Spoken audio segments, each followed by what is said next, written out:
আজ আবার একটা নতুন ভিডিও নিয়ে এলাম। তো এই ভিডিওটাও লাক লাইন সম্পর্কে। যে বেশিরভাগ মানুষের আজকের দিনে লাক লাইনগুলো শোয়া রয়েছে, মানে শুয়ে রয়েছে। এই ধরনের লাক লাইন যেটা চন্দ্রের পর্বত থেকে উঠে কিছুটা শনির দিকে বা কিছুটা বৃহস্পতির দিকে এগিয়ে যায়। কিন্তু এই ধরনের লাইনগুলোকে আমরা শোয়া লাক লাইন বলি। একটা হাত দেখুন চন্দ্রের পর্বত থেকে বা একদম হাতের শেষ প্রান্ত থেকে উঠে উপরের দিকে উঠেছে।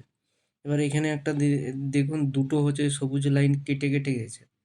এই কেটে যাওয়া লাইনগুলো ওই বয়সগুলোতে হচ্ছে খারাপ হবে এবং একটা বয়স একদম উপরে গিয়ে ভাগ্যরেখা বা লাক লাইন থেমে গিয়েছে।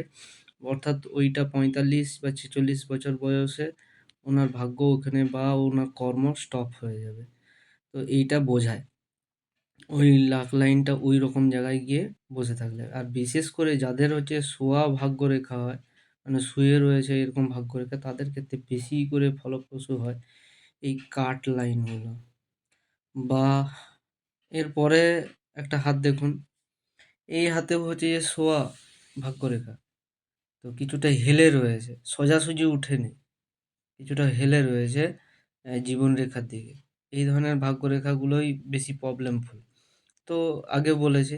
তো এখানে দেখুন একটা হচ্ছে ডটেড লাইন আছে, মানে ডটেড বা তিল টাইপের রয়েছে। একটা হচ্ছে ভাগ্যরেখার উপরেও রয়েছে। আরেকটা দেখুন যে বৃহস্পতির বা হচ্ছে তর্জনী আঙুলের ঠিক একটা জায়গাতে হচ্ছে যে কালো দাগ রয়েছে দেখুন। এই লাইনগুলো থাকা মানে এটা বুঝতে হবে যে শত্রু দ্বারা আপনার ক্ষতি করা হয়েছে। শত্রু দ্বারা আপনার কিছু না কিছু পোরশন বা কর্ম বা চিন্তাভাবনাতে ক্ষতি করা হয়েছে। যার ফলস্বরূপ এই একে তো শোয়া ভাগ্যরেখা তার উপরে এই ধরনের অ্যা যদি ডটেড লাইন থেকে থাকে তাহলে আরো বেশি প্রবলেম এবং বেশি পরিমাণে ভাগ্য নিয়ে হচ্ছে যে এরা সমস্যায় পড়বে। ভাগ্য কোথাও না কোথাও এদের সাথ কম দেবে। ঠিক আছে? তো এর পরের ভাগ্যরেখাটা দেখুন, এটা আরো বেশি করে শুয়ে রয়েছে।